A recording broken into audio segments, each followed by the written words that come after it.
Onde? Aonde?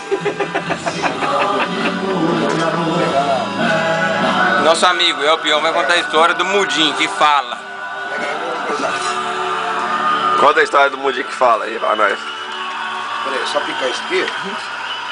Um trabalho pesado aqui, né? O pessoal da imprensa em cima. É o show que É.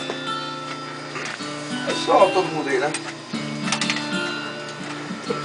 Tá. O negócio é o seguinte,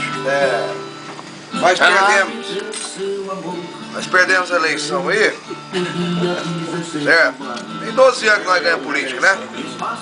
Só que o prefeito ganhou aqui, tá caçado. Só porque eu fui 25? Você não foi 25. Você foi quanto? Domingo, nós vamos eleição lá no Carmo Paranaense. Vai. Sabe que número que vai votar? Ah, 25. não é possível. Lá é 25 e 15. Então é o seguinte, aí, pra lá pra cá, que é correria, aquele negócio, eu né? fui? E 15. 25. Aí acontece o seguinte, o prefeito foi caçado aqui, nos provas suficientes, né?